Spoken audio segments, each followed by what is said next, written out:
Subscribe to our channel and press the bell icon to never miss an update. Join the only official Telegram channel of RAU'S IAS Study Circle to get relevant material and important updates. Hello everyone and welcome to Daily News Simplified, your one-stop solution to detailed analysis of current affairs which are published in the Delhi edition of Hindu newspaper and are equally relevant for your UPSC preparation.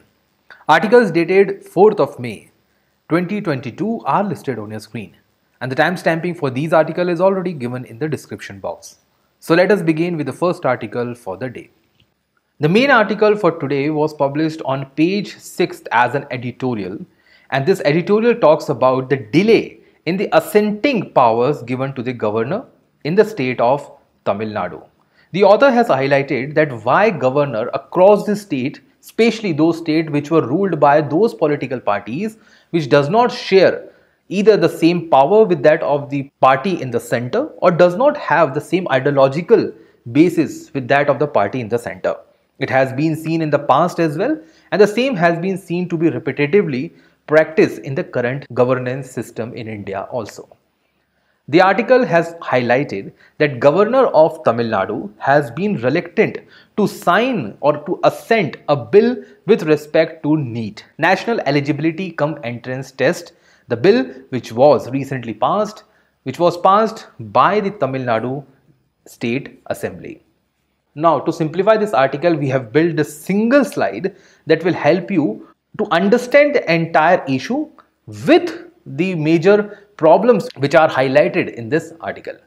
Now, Tamil Nadu has been witnessing a confrontation between the elected government, that is the government of Council of Ministers in the State Assembly, and the state governor on the question of giving assent to the NEET bill by the State Assembly.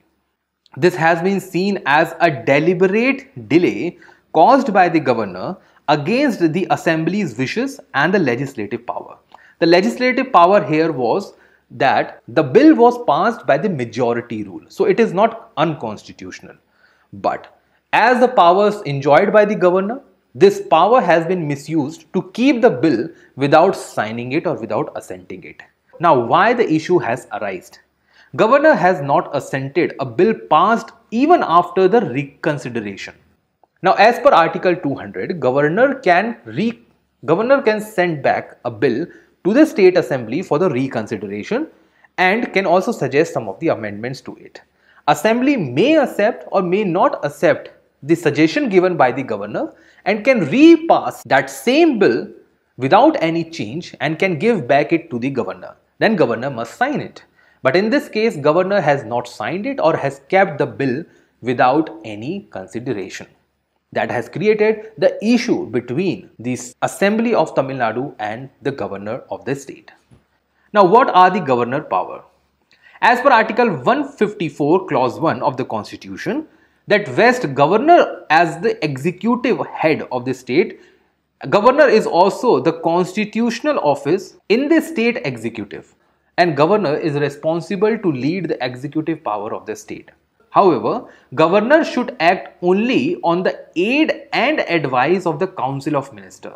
Governor, given certain exemption, cannot go against the wishes of the majority holding Council of Ministers in the Assembly.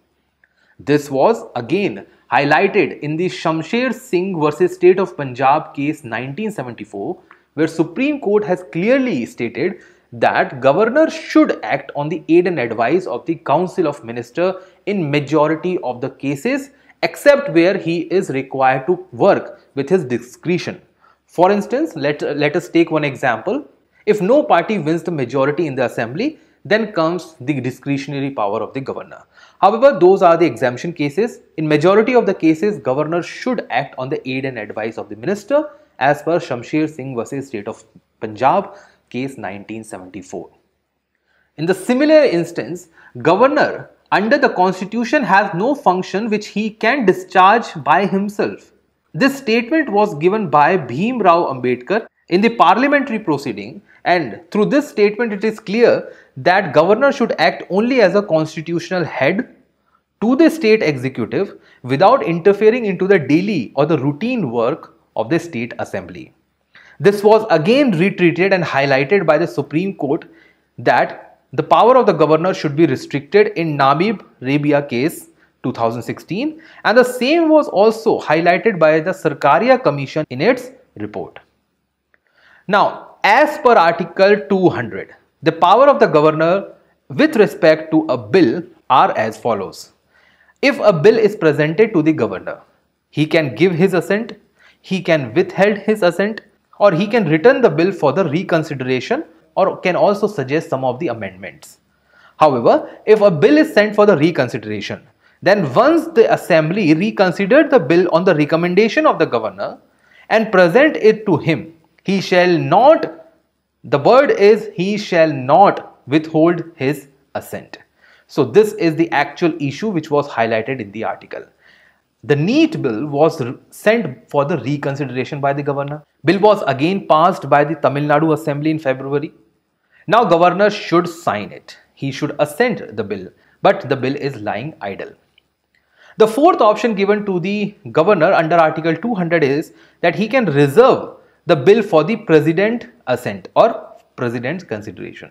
Once the bill is provided for the consideration of the president, or once the bill is sent for the president reservation, governor's power with reference to that bill becomes nil.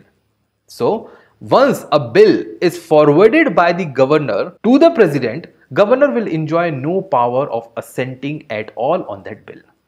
Once that bill is given to the president, president can give his assent or he can withhold his assent on the particular bill. Even if a money bill is sent to the president, president can keep that bill with himself without assenting it. Now, because of the reconsideration issue that has arisen recently, it clearly proves that Governor of India is enjoying more power than actually enshrined in the Constitution. As per the Constitution, Governor in India enjoys absolute veto, suspensive veto, except on the money bill and not the pocket veto. Pocket veto simply means that if a governor tried to keep a bill idle without any consideration, without returning it, without signing it, just keeping it on his desk without any consideration, that is the pocket veto. But this pocket veto is not given to the governor. Now, in the present case, what we have observed that the activities of the governor for not signing the bill has created an implicit pocket veto in the administration, and this should be avoided as much as possible. In January 2021, that is last year, Supreme Court, while hearing appeal, expressed that they were unhappy with the consistent delay of assenting by the governors in many states. This is a very important statement given by the Supreme Court that also goes against to what governor in the Tamil Nadu is doing. Now, what are the major issues in this case? The Constitution does not mention any specific time limit for the assent by the governor. This is the biggest limitation in Article 200. The lack of moral duty has been observed among the governors across the state, especially those ruled by the opposition. And there has been a political tussle between the center and the state, especially between the opposition party. So all these three reasons have culminated into the frequent delay in assenting power enjoyed by the governor. Now, if you go through the international practices, United Kingdom, from where India has adopted the parliamentary system, United Kingdom has different practice.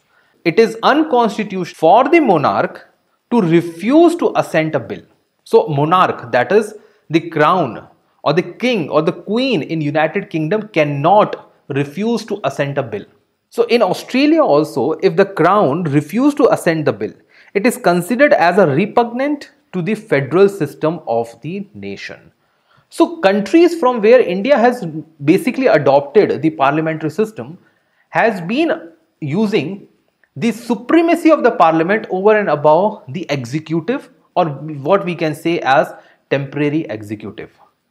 But India as of now is showing more inclination towards the power enjoyed by the temporary executive vis-a-vis the elected representation, and this has created a kind of tussle between the elected government and the governor appointed by the central government.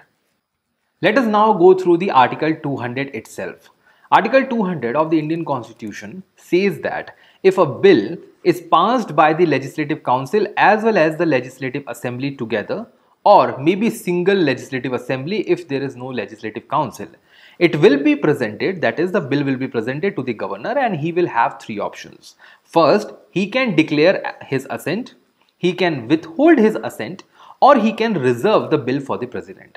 So these are the three options given to the governor directly. The fourth option says that a bill can be sent for the reconsideration by the governor.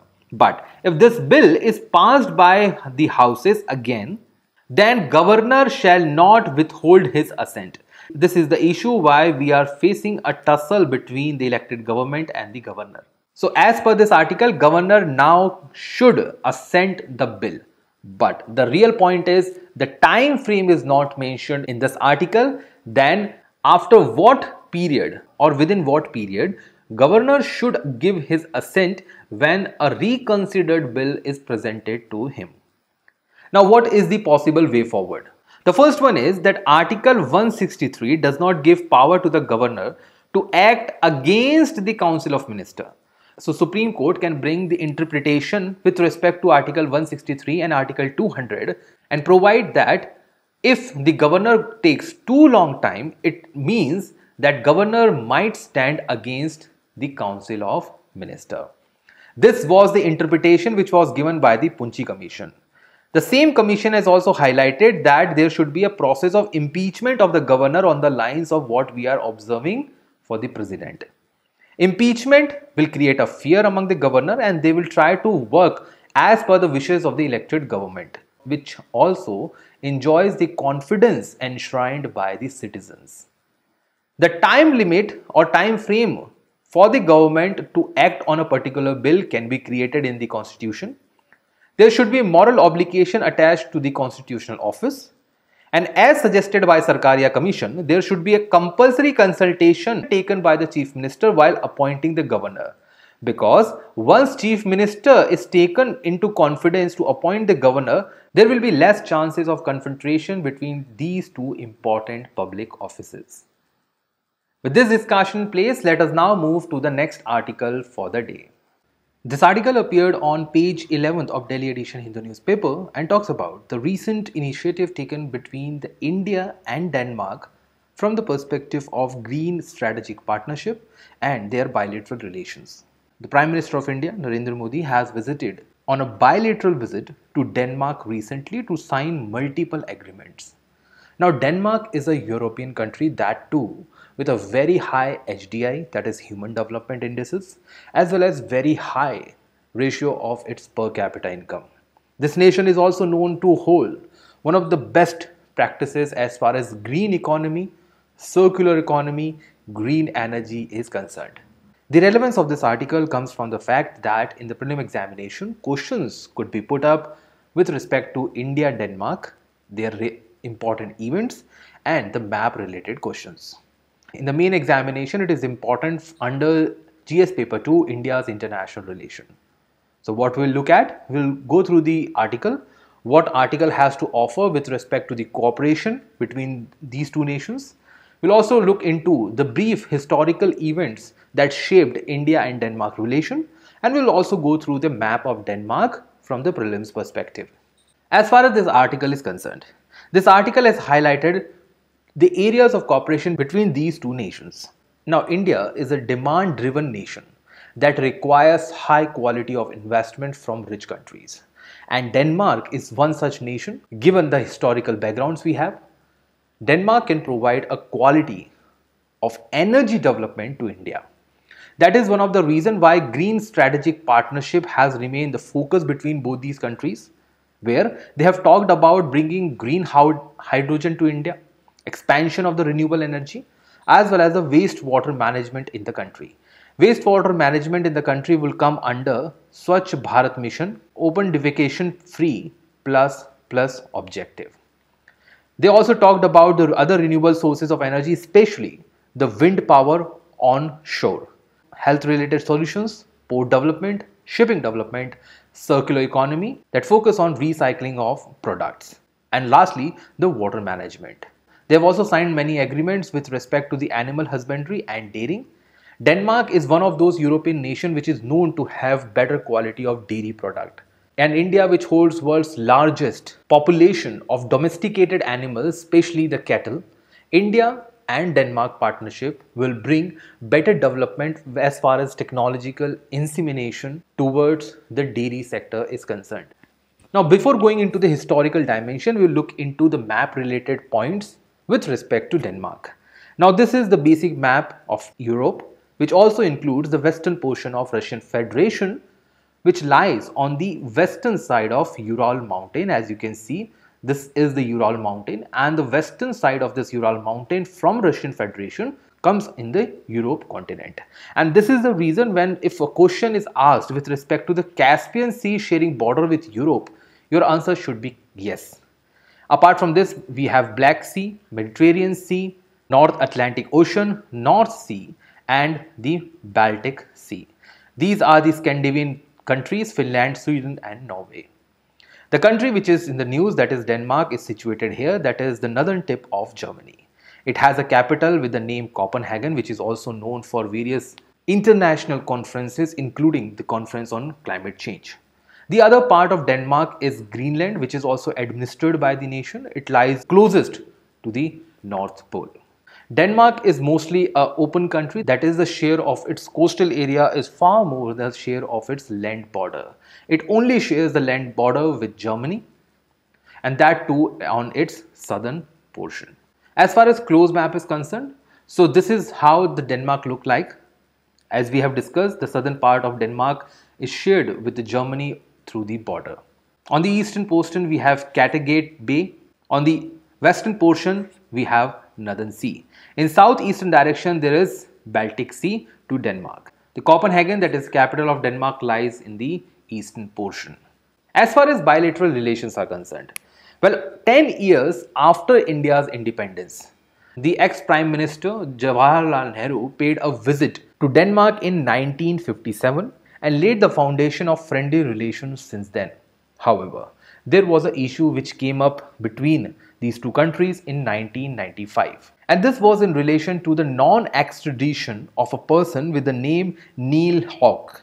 He was charged of being involved in the Purulia arm dropping case of 1995. This year there was a kind of controversy between both these countries, and that saw a successive downgrade in the bilateral relationship. However, in 2008, the then Prime Minister Manmohan Singh started or revamped the bilateral relationship with Denmark. There were consecutive prime ministerial level visits in 2008, 9 and twice in 2010 that revamped the bilateral relationships. Multiple agreements since then have been signed between both these countries, especially on the areas of green economy and circular economy and their components. The trade and investment has increased since 2008 thanks to the prime ministerial visits, and also in 2020, Prime Minister Narendra Modi and the Prime Minister of Denmark has signed the Green Strategic Partnership. Now, this is a unique initiative between India and Denmark and should be replicated with other countries as well.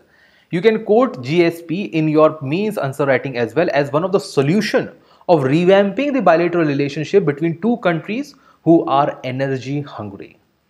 They have also signed a 5-year-long joint action plan on green energy. With this discussion in place, now I will leave you with this question to practice, which is based on the map that we have recently discussed.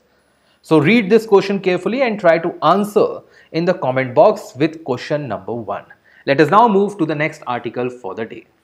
This article appeared as a section on page 07 in data point part of the Hindu newspaper. This article clearly put out the important analysis with respect to the life expectancy in India, and it is based on the research which was conducted on the data supported by National Family Health Survey.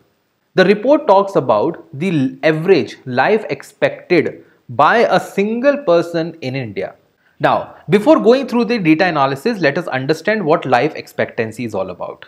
Life expectancy, first of all, is a statistical measure of the average time an organism is expected to live. And here the organism simply means the human life. And it is based on the year of its birth, the current age, and other demographic factors such as the sex of a person, that is male, female, or transgender.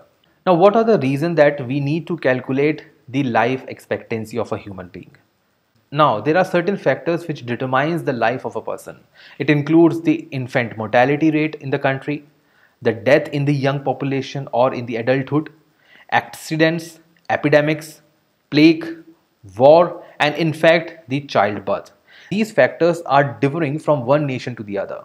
So these factors may be different in Europe, these factors may be differ in Africa or Asia, and all these factors have culminated towards bringing a separate measurement of how a person is expected to live in a particular society or in a particular country given all these limitations. So lesser these limitations means higher would be the expected life of a person. So lesser number of accident, low infant mortality rate, low childbirth rate, all these determined that a person is likely to lead more healthy and long life. As per the Human Development Index, which also includes the life expectancy indexes, says that life expectancy index or LEI in the Human Development Index would be calculated by the expected life of a person minus 20 and the highest potential expectancy of a person minus 20. The ratio will be taken up and this will create the life expectancy index, which will ultimately become a part of geometric mean to the Human Development Index. Now, Human Development Index is important from the prelim examination, so you should go through that. We have already covered the Human Development Index in previous DNSs. There are countries in Africa which have a life expectancy which is less than 60, and there are countries like Japan where the life expectancy is more than 80. It simply means a child who was born in Japan is likely to lead a life of 80 years if things are turn out to be in a favorable condition. On the other hand, a person who was born in African nations, especially the sub-Saharan countries, will not live a life more than 60 years if things are considered to be favorable for him. The difference of 20 years shows that how a country's development is expected. Now, as per the survey and its observation, the survey is based on the National Family and Health Survey conducted by the government, and it shows three important and drastic points. The first one is that life expectancy among the high caste people is more than that of the scheduled caste and scheduled tribe. And high caste here simply includes the high caste from the majority population. Then within each caste or within each religion also, people from urban area are likely to have more life expectancy, they will live more than the people who are in the rural area. Then the female life expectancy is more than that of the male life expectancy. So these are the basic criteria. You are not required to go through the entire data set for that. Just these three important observations would be enough. If we go through the observation made by the article, as you can see, the highest life expectancy has increased between 1997 to 2016. In these 20 years, the life expectancy has increased by almost 7 to 8 years. The female life expectancy among the higher caste was highest, that is 72.2 years. And it was lowest among the females of scheduled caste and scheduled tribe. Even on the male counterpart, we have seen that it was highest among the higher caste because they are economically forward, they have better job opportunities, and they have income to sustain a good and healthy standard of living. That is the important condition for having higher life expectancy. And this data clearly shows that these expectancies are higher among the forward people of the society. If we go through the important table given by the sample registration system under Ministry of Home Affairs, it is also available on the website of Reserve Bank of India. We are having the exact data up to 2017 in this regard. As per this data, these are the following states which have shown the higher life expectancy. All India life expectancy was 69 overall, male, female both. And in this we have clearly see that the life expectancy of female is ahead that of male. The state which shows the highest life expectancy is the state which have higher or better health and education standards, that is the state of Kerala. This is followed by that of Jammu and Kashmir, and as far as Union Territory is concerned, it is in the Union Territory of Delhi. We are considering Jammu and Kashmir of 2017 when it was a state. With this discussion in place, now I will leave you with this question to practice. So read this question carefully and try to answer this question number 2 in the comment box. Let us now move to the next article for the day.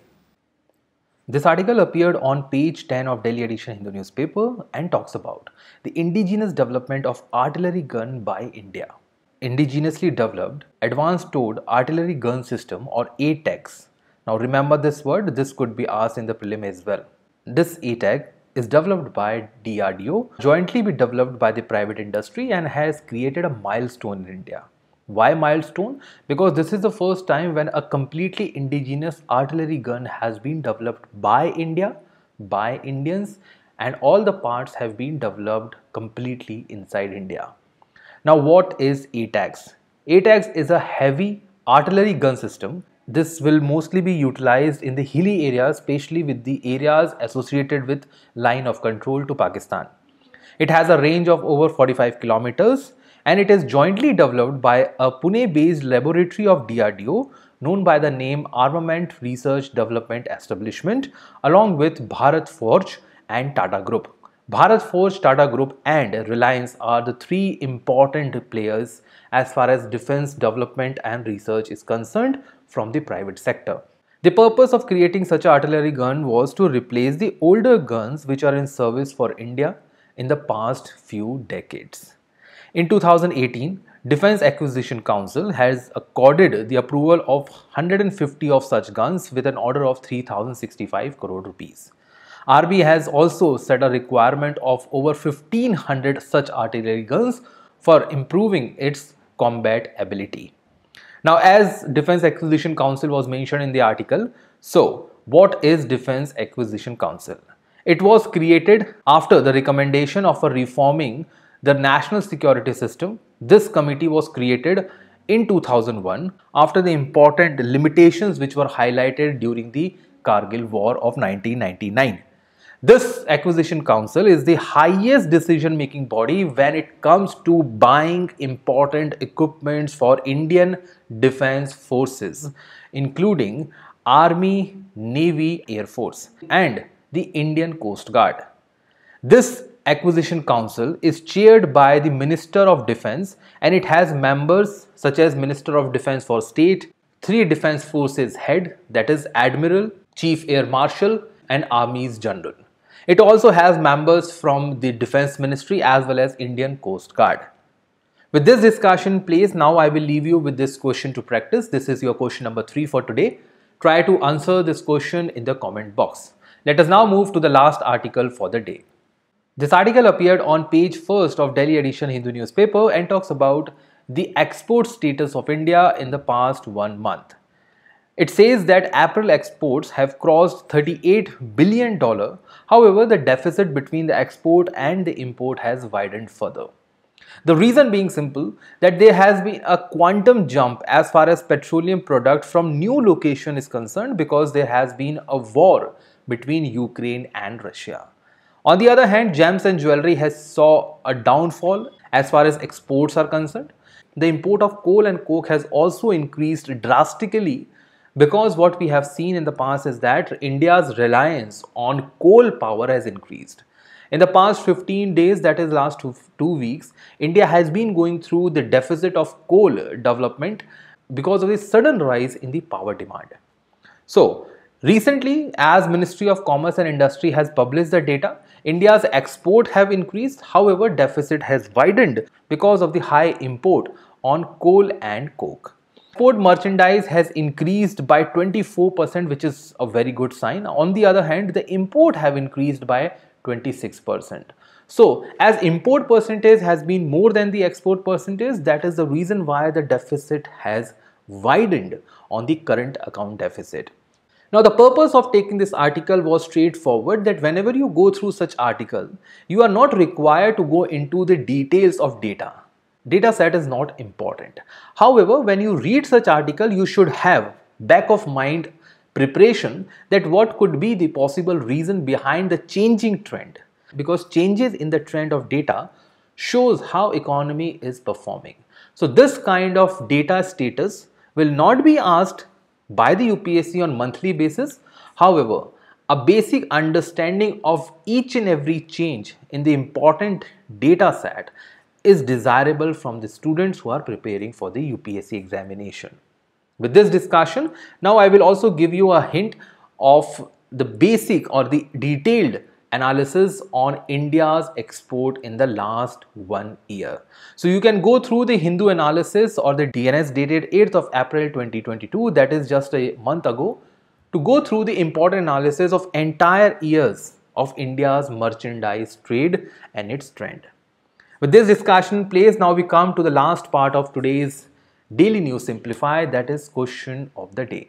The answer to 2nd May 2022 DNS question of the day was option D, that is none of these statements given above were correct. Today's question of the day says that consider the following statement with 3 statements. First statement says governor of the state cannot reserve a bill to the president without the consent of the assembly or the state assembly. The second statement says governor of a state as per the Indian constitution enjoy all forms of veto power.